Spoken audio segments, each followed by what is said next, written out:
Okay, welcome back. In this video, you're going to see how I deal with photobashing, which means that I'm taking photos from my collection and I'm putting those photos on top of the shapes we created. And then maybe you need to change the blending mode, maybe you need to change the opacity. The idea is to add to the values we have right now some darker tones and some brighter tones, and the file is already working because we have, the color lookup at the top. So as you can see, I'm trying to add differences with photos with, just like a darker area I'm painting or some brighter areas. So you see now I'm painting with this kind of brush, a white area. And then, of course, if you do that in a new layer, you can take the layer and position it where you want it. You can use, different type of brushes.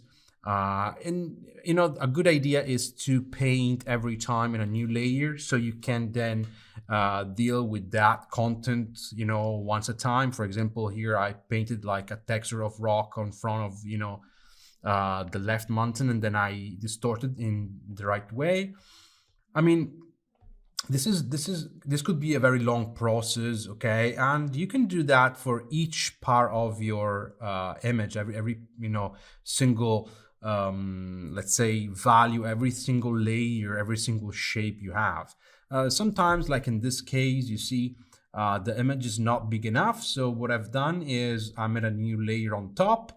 I put the picker in, the eyedrop, the picker in current and below layer mode. So if I pick, the values and the colors from the photo and I paint, you see, I'm not going far away from the values and the colors we already have in the image.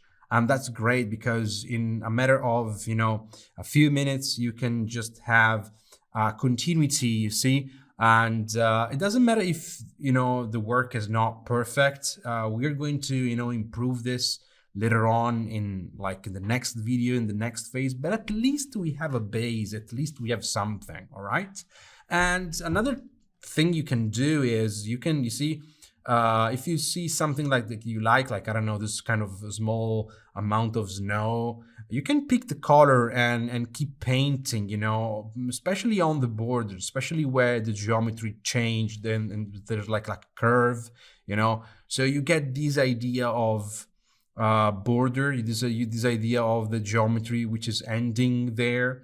And if you do this for every layer you have, sooner or later, and I would say very soon, you will have at least something.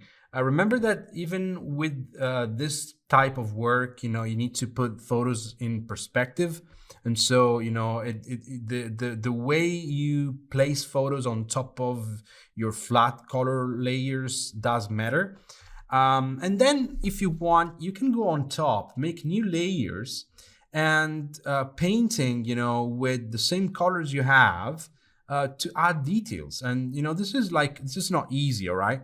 You need to find the right type of shape, the right brush, but it's doable, okay? So, and in some way, we are still designing the image, okay? You can, then improve those areas in the future, in you will see in the next videos how to deal with details, okay? That part is a little bit more kind of you need time to do that. You need to be in control of what you're doing. You need to probably plan a little bit what kind of details you want to do, and is a little bit more accurate as a workflow. Right now we are just painting very, very roughly, we are just adding values to every single spot.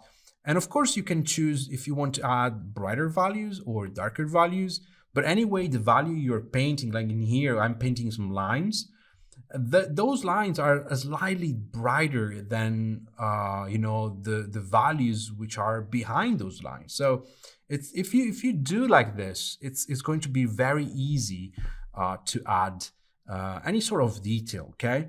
And we are anyway painting with values, and on top we have some color lookup, which turns everything blue.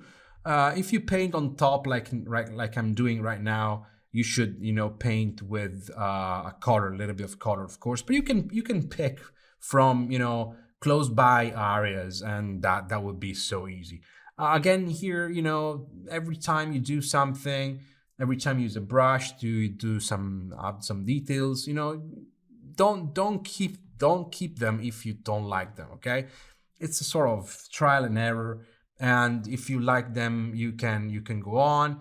If you don't like them, delete them and try something else. Okay, and this is basically what you are expected to do in this lesson. So if you don't have any photo, again, go to photobash.org and download some samples, or you can buy for a few bucks thousands of photos anyway, or you can just go on Google and make like an image research to get some, for example, in this example, you should need some like rocks formations and stuff like that. It's up to you. And one thing I really like is to then add clouds. And if you add clouds, again, I have basically a Photobash folder full of clouds. You can then put them in the right layer behind the color lookup, and they will like turn into fog, you see, and you can have a bunch of them. You can make them brighter, darker.